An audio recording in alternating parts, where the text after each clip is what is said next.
عشرتي مدناس مسجن وبال هالداري برجمي هالدايس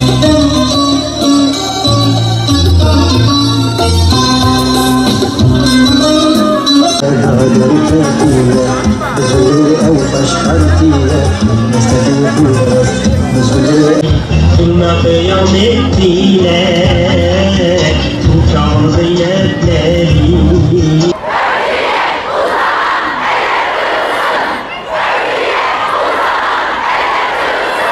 Örtülmek Allah'ın emri değil miydi? O zaman neden Allah'ın emri olan örtüye sözde Müslümanlar laf atmakta?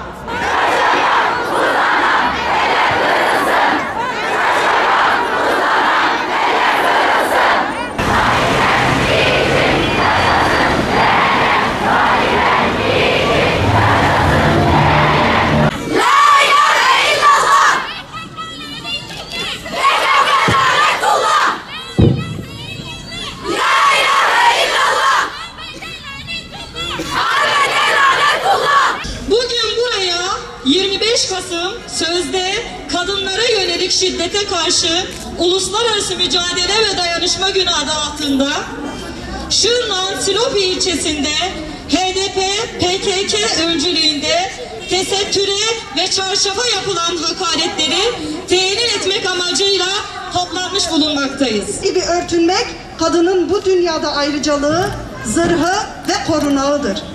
Ahirette ise Allah'ın rızasını kazanmak için en öncelikli farizat ve ibadetlerindendir. Küresel küfür güçlerinin bütün çeşit ve renklerinin en büyük silahı kadın ve çıplaklıktır. Küfür milleti kadının cinsiyetini istismar ederek toplumu ifsad etmek ve böylece şeytani ve emperyalist hedeflerine ulaşmak istemektedir.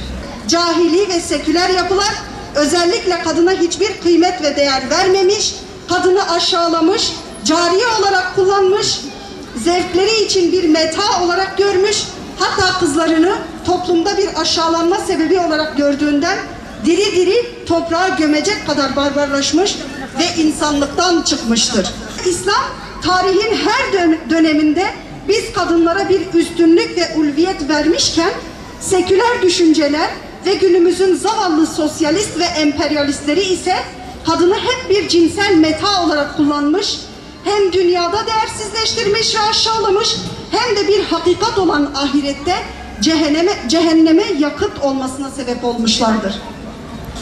Bölgemizde de cahiliyeyi kendilerine hayat tarzı olarak benimsemiş ve bu zihniyeti Kürt halkına kabul ettirmeye çalışan Marksist, Leninist bir yapı olan HDP, PKK zihniyeti kadın hakları, özgür kadın, çağdaş kadın adı altında kadınımızdan önce iffetini, hayasını, tesettürünü, İslami ahlakını alarak ideolojisine malzeme yapmaya, batıl davasına kurban etmeye çalışmakta ve bunu bir dereceye kadar başardığı da görülmektedir.